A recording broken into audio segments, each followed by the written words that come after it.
List is a collection of elements of different data types. Okay, then whether they are mutable or immutable, the elements of list are mutable. Mutable. Yeah. What about tuples? Immutable. Immutable. Okay. So can we delete or add elements into tuple? No, sir. Yes. Is it yes? No, sir. No. Why it is no? It is immutable. Yeah. Since it is immutable, so we cannot override its basic property. Okay. That's one thing. Okay. Now we'll see. We'll continue. Okay. Okay. Set. It's an unordered collection of unique elements. And what is frozen set? So frozen set is one which is immutable. Okay, normal set is not. You see, if you consider a normal set, we can add or delete elements. That is fine. But when I say a set is immutable, then it becomes a frozen set. Okay, let us see how to create a list. So let us assume already we have a list. So by name basket. So basket contains some items which are redundant as well. So now if you look at the list by name basket, we have apple, orange, again apple, pear and orange. So that means overall fruits are of 3 varieties, but we have repetition. We have apple 2 times and orange 2 times. Now, see there are 2 ways to create a list. One is, to create a set. One is by using the existing list. We can create a set, or we can create a fresh set itself. Okay, now in this first approach, what we are doing is we are creating a set by using the existing list. So if that is the case, what happens? If that is the case, it will create a list it will create a set by eliminating the redundancy. Okay, now look at here. It is fruit is equal to set of basket. Now what is this set? It's a constructor. We are using the set constructor to create a set. Okay, fruit is equal to set of basket. Basket is already existing list. Now if you print fruit, it will display set of orange, pear and apple. You can see here there is no redundancy. Okay, then another thing, if you want to check existing of a particular item or an element within the list, so how to check it? You can check it like this. Orange, so orange is one of the item within the set. Orange in fruit. So if it is available within the set, if it's a part of the set, then it will display true. Okay, that means we need to understand it's a member of orange is a member of set fruit. So similarly, here we are checking crabgrass in fruit. So there is no element by name crabgrass. So hence it is displaying false. Okay, then we are, and another way of creating a set is A is equal to set of, I am defining what are all the elements. So here, even though I am defining the elements which are redundant. So while storing, it will store only the elements which are unique elements. It will eliminate the redundancy and it will store. So here, A is equal to set of abracadabra. So that means I am creating one set and initializing its value. And similarly, B, I am creating one more set. B is equal to set of alakazam. So and here also there is a redundancy. So now, but by using the print statement, if I print A, see it is displaying A, R, B, C, D. That means there is no redundancy. Similarly, if I display B, there also it will display the elements without any redundancy. Now we'll check A minus B. So what is set A minus B? Students, what is A minus B? You have studied about set operations, right? You know what is set, union, intersection. What is A minus B? Sir, elements present in A and not present in B. Yeah. So now you can cross check here. When we have done A minus B, it has displayed R, D, and B. So that means these are the R, D, and B are the items that are present in set A alone. Okay, and common elements it has eliminated. Okay, only those that are present in set A not in B are displayed. That is R, D, and B. Okay. Now, how to perform union operation? That is, display all the elements of both A and B without redundancy. So that is A or B. Okay. That is A, C, R, D, B, M, Z, and L. So these are the elements combiningly present in both set A and B without any repetition. So this is how we can perform set operations. Okay, I have a few programs. Okay, let us see.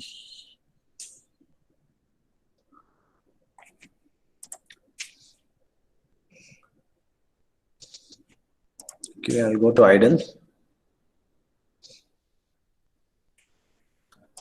File, open,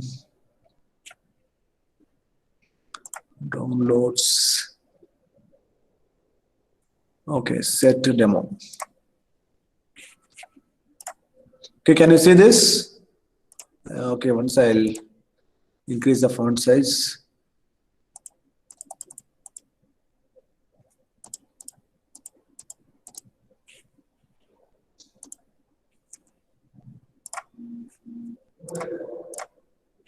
Okay, students, see here, I have set A, I am creating fresh new set. A is equal to set of abracadabra. So defining the elements with redundancy, and another set B is equal to alakazam. Okay, then I am trying to print the contents of A, then print the contents of B. Okay, first only we do that much. I'll make a comment of the remaining lines. Okay, I'll see what is the output. So let's 5. You can see here. See, now you can see.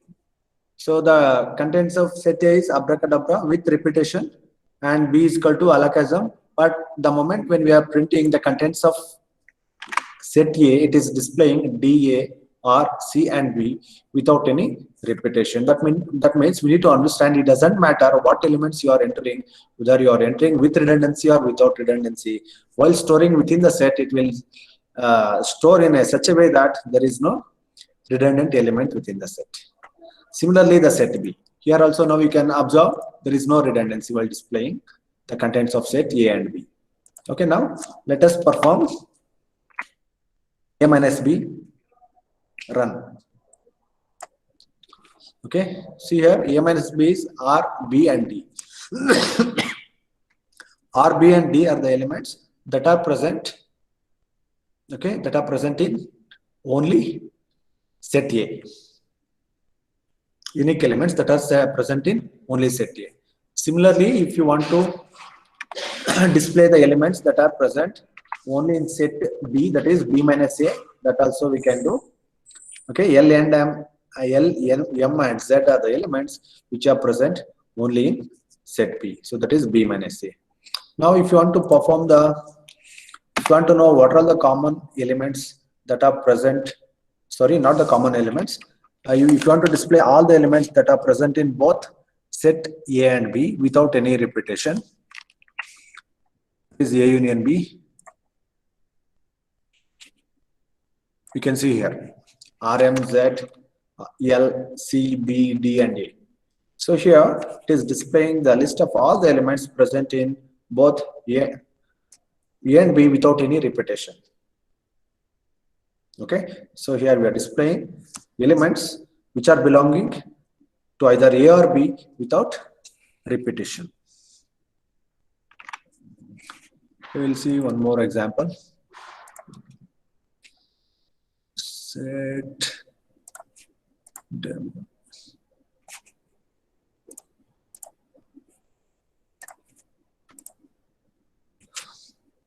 Okay, you can see here. So this is another way of creating a set. Here I am making use of a existing list to create a set. So first what I am doing, I am creating a basket. Basket contains 2 apples, 2 apples, 2 orange, and 1 pear fruit. So this is the existing list.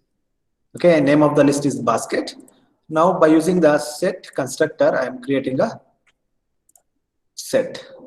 Okay, I'm creating a set by name fruit is equal to set of basket. So this is a syntax to create a set by using existing list. Then I am printing fruit. Okay, so I'll make the remaining lines as comment. Let us see how the set will be created by using the existing list. Okay, can you see here? Apple, pear, and orange. That means by using the existing list, the set has created a fresh new set by name fruit, and the elements are not redundant.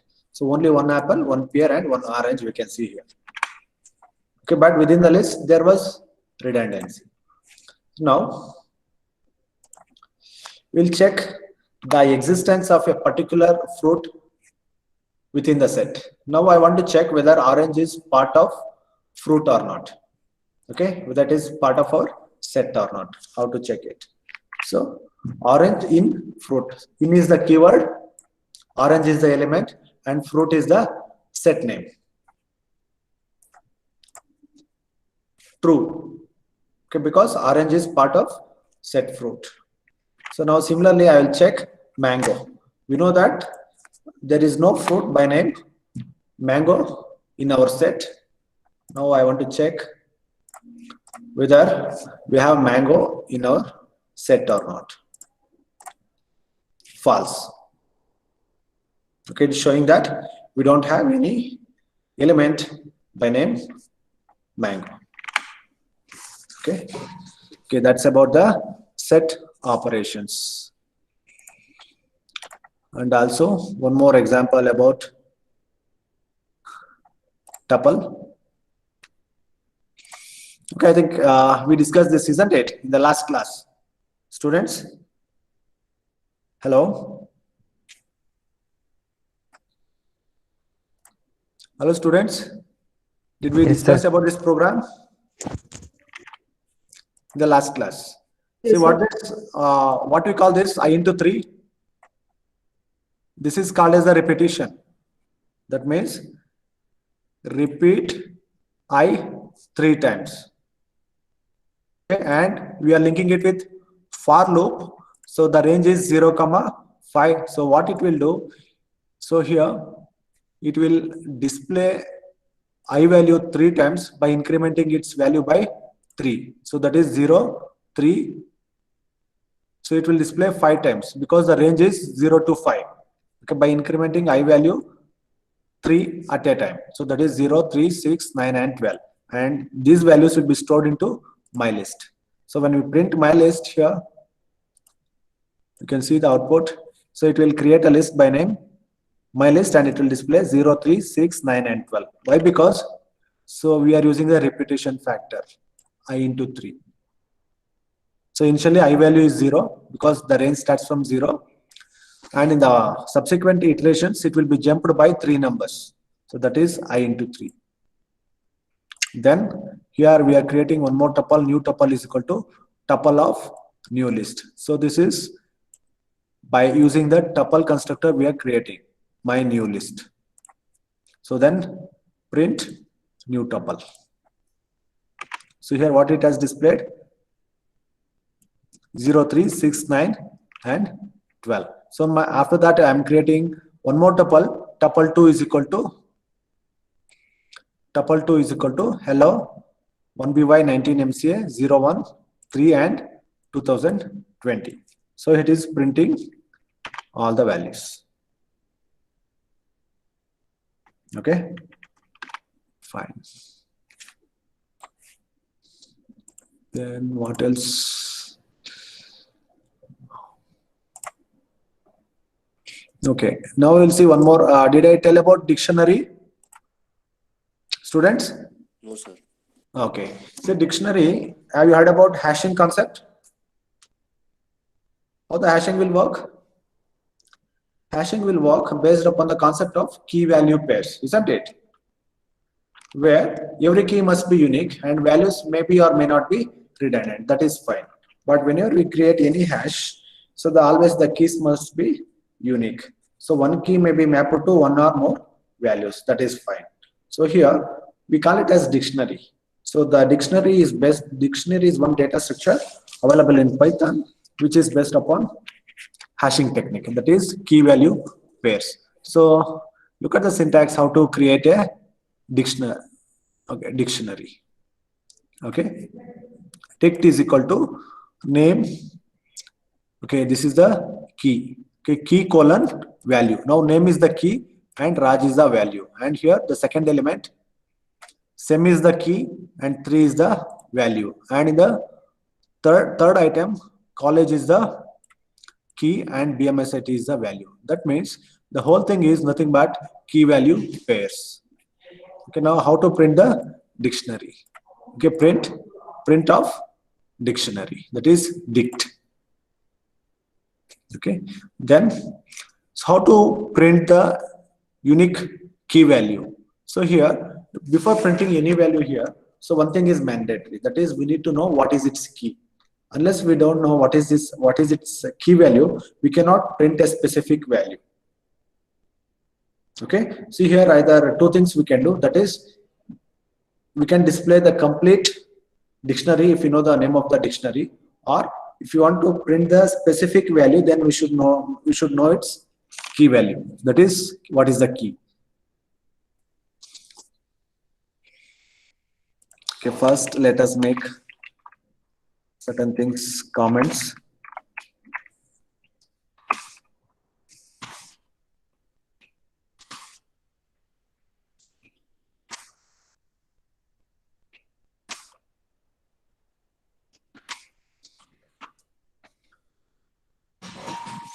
Okay, run this. It says, see what we have done here. So creating the dictionary and printing the dictionary, and in the next line we are trying to print only the semester. What is the semester? So the key is semester and it has to display the value. So that is dictionary of sem.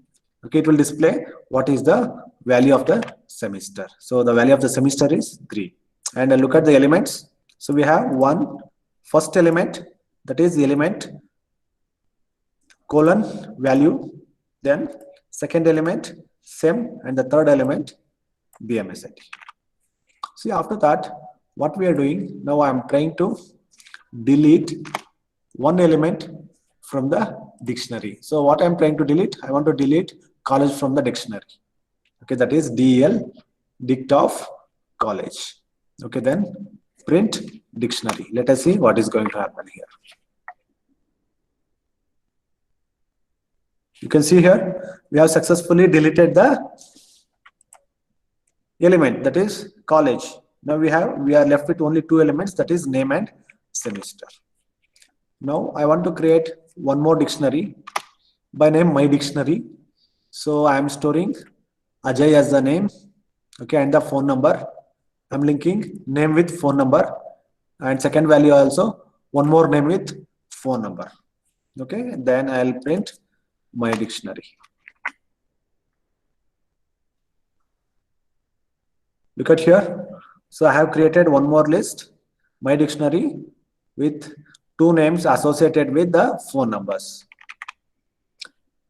Now I am going to add one more value into the dictionary, adding new item. That is, I am adding new name Chetan and storing the phone number into the dictionary. So what is the syntax to do so?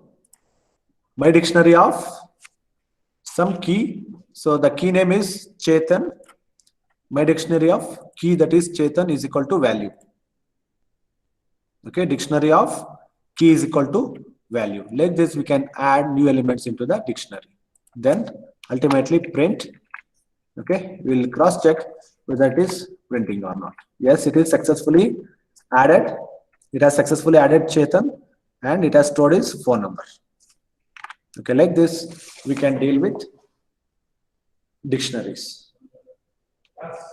Class. Okay, so therefore today we have discussed with the list. We have discussed about list, tuples and dictionaries. So by here we are ending the discussion about all the data types. Okay, now we can easily start with Okay.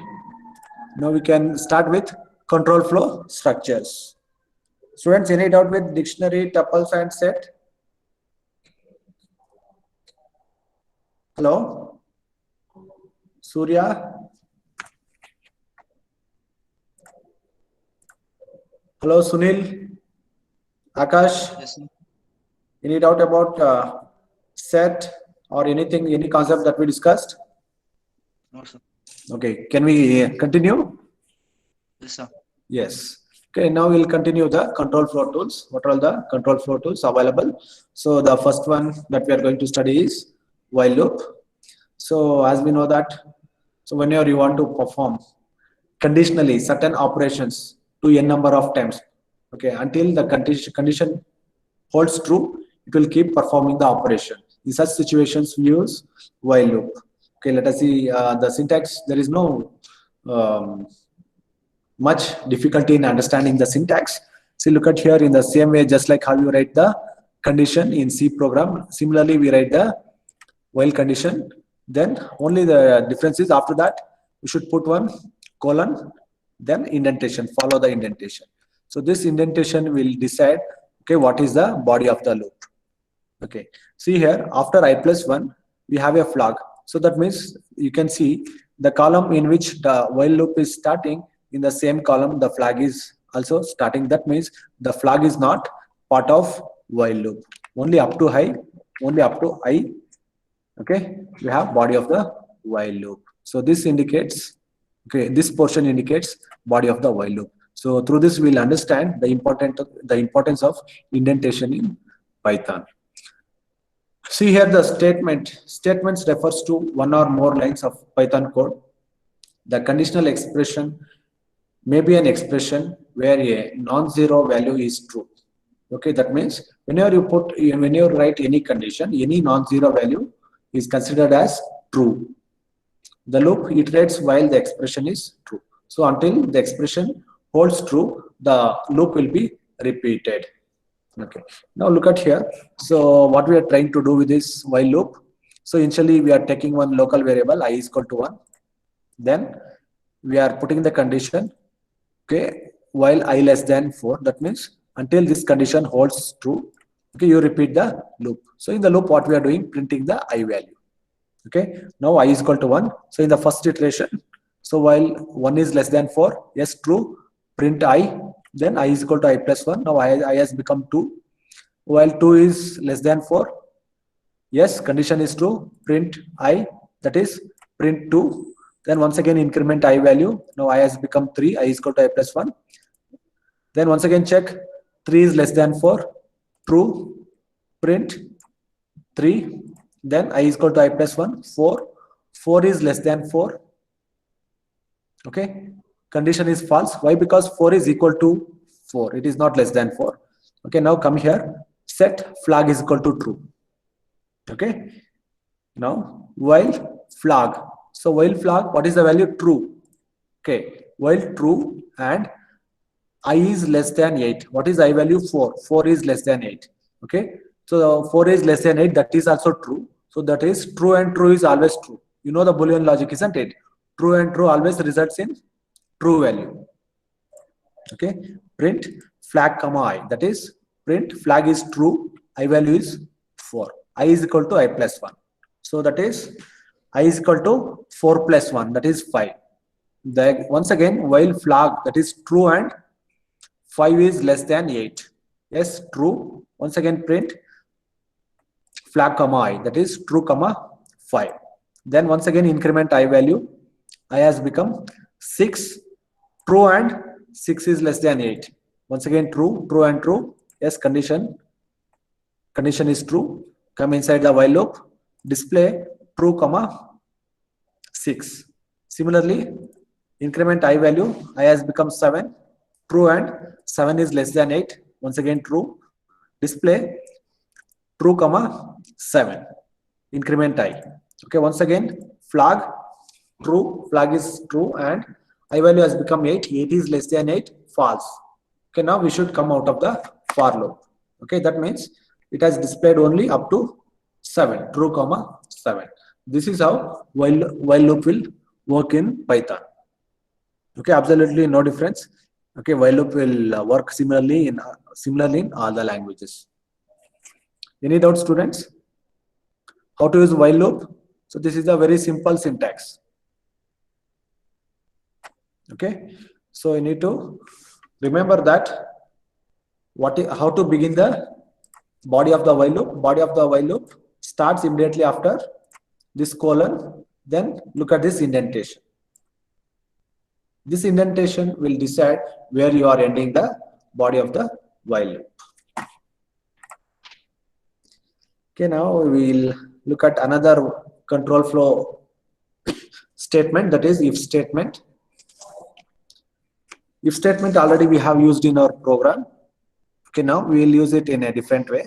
So now here I am taking to demonstrate how the if condition will work. I am taking two variables, a is equal to 1 and b is equal to 0.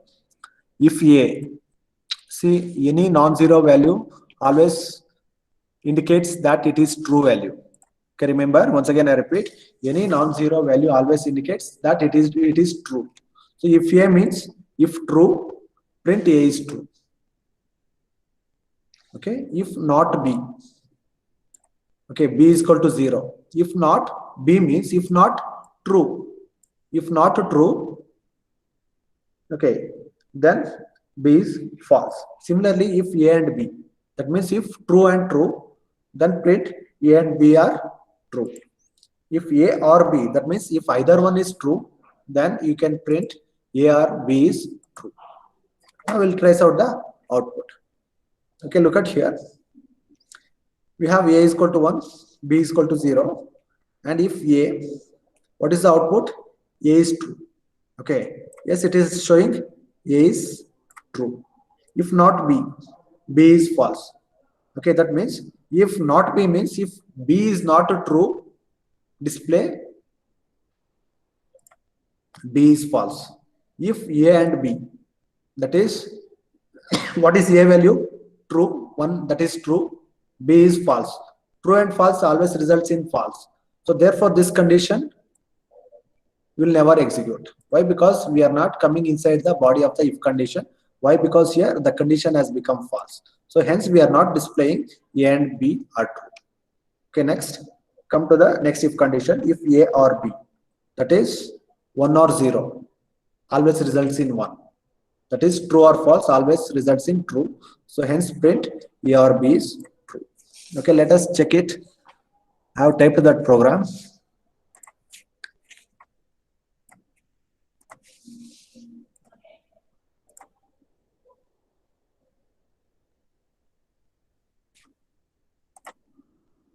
Okay, we'll type it and see.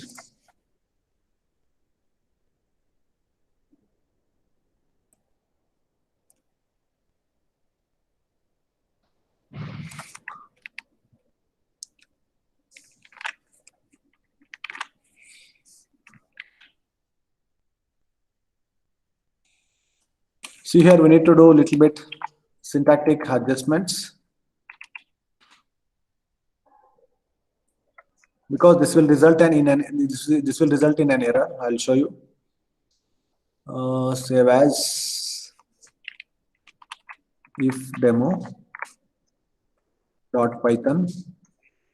Okay, if you try to run this, see here, end of line while scanning string literal. So here it is showing the error, because here we have a space error.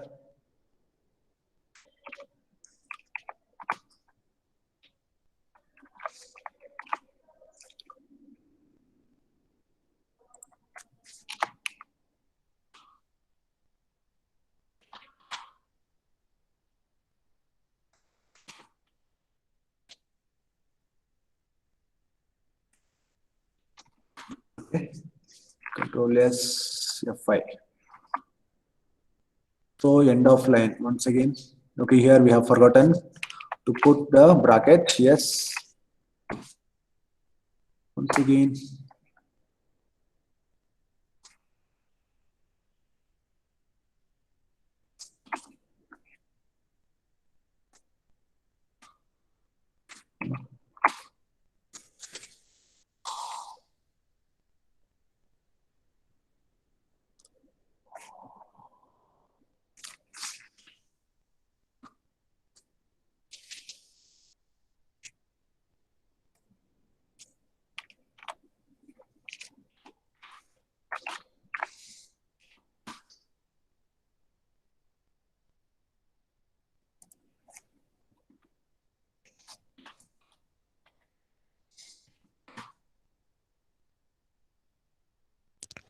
sir.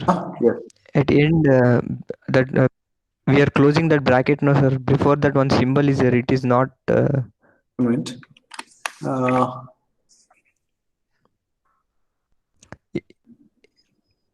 That symbol only. Yes, yes, yes. Yeah, that symbol, isn't it? It is not double quote. Okay. Control S F5. Here, it is displaying if A is true, because if A represents here, A represents 1, any non-zero value is considered as true. So hence it is displaying A is true. Then what it is displaying, B is false. If not B, that means B is not true. Okay, if B is not true, display false. Yes, it is displaying B is false. And here the condition is becoming false. Why? Because if A and B, okay, if we perform AND operation between 1 and 0, it will always result in 0. So that is true and false will always result in false. So hence this is not displaying. So and if A or B, that is 1 or 0. So it always results in 1. So therefore A or B is true. You can see it here. So and here students, another thing you can observe here, for print statement, putting the bracket is compulsory in Python 3.0. In Python 2x, even without using the bracket also, you can, after print, you can leave one blank character and you can start with double quotes and you can use the print statement. But in Python 3.8.5, you have to use the brackets. And for if condition, it is okay. Okay, so you can see here, you can use it like this also without using bracket, or okay, so you can use like this as well. So but is, since we are always very much familiar with C and Java, so it is always better to use the if condition with brackets, so that it will add more readability to our code. Okay, it improves readability of our code. Any doubt in this? So what is the significance of not here? What is not? Not is the keyword. If not B, it is same as if B, okay, if B is, to indicate that B is not a positive number. Okay, it indicates that B is not a positive number.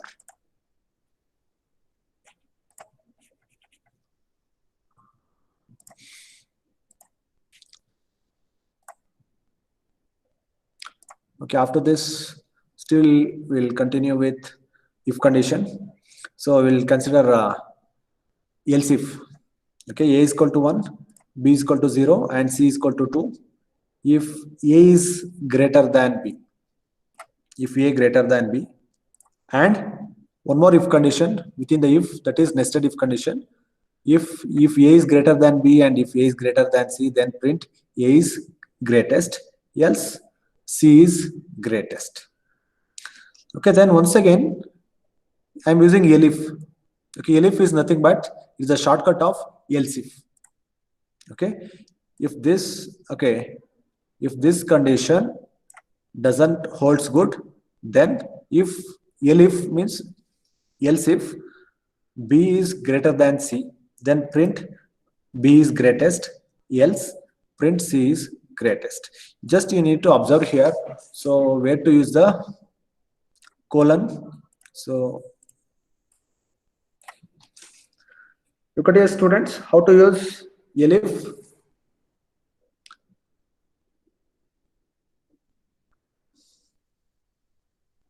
Okay, up to here it is considered as the first part of the elif, and from here onwards it is considered as the second part of the elif statement.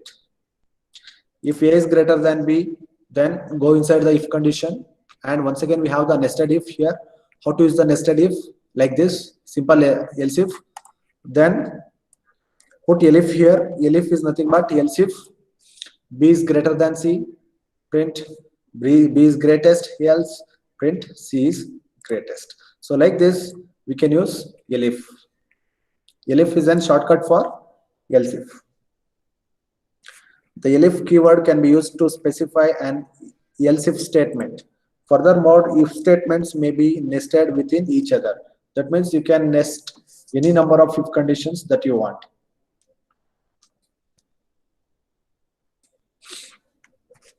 Any doubt in using if conditions? This is same as C programming. Just like how you have used these if conditions in C programming, in the same way here also you can use it. Only thing is you need to follow the syntax. Okay, you need to follow the syntax.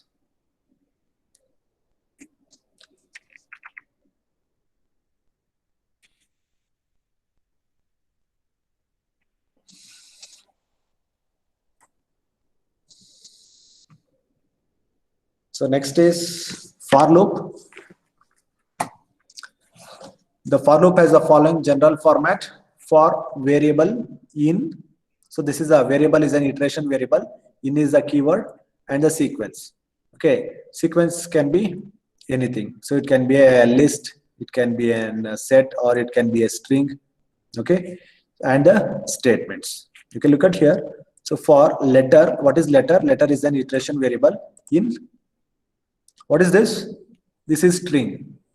For letter in A, E, I, O, U. So that is a string. Print vowel, okay, comma, first character. So what is in the first iteration? What is the first character? Vowel A. It will print vowel A. And then in the second iteration, E. So this is in second iteration, it will display E. In third iteration, it will display I. In fourth iteration, O. And in fifth iteration, it will display U. So similarly, it is displaying all the vowels one at a time in an iteration manner. So this is the first loop. So in the first loop, we have only one statement, that is one print statement, which displays the vowel comma character. Now, this is the second example of using the for loop. So here we are considering the list. So in the first example, we consider the string. In the second example, we are considering the list. For I in list, print I value. So one at a time. So it will print 1, 2, 3. Now, how to specify, how to execute the for loop based upon the range 0, 3, print the I value 0, 1, 2. Okay, like this, we can use the for loop. Okay, we'll see more programming examples from the coming class onwards. Students, anything you want to ask? Hello?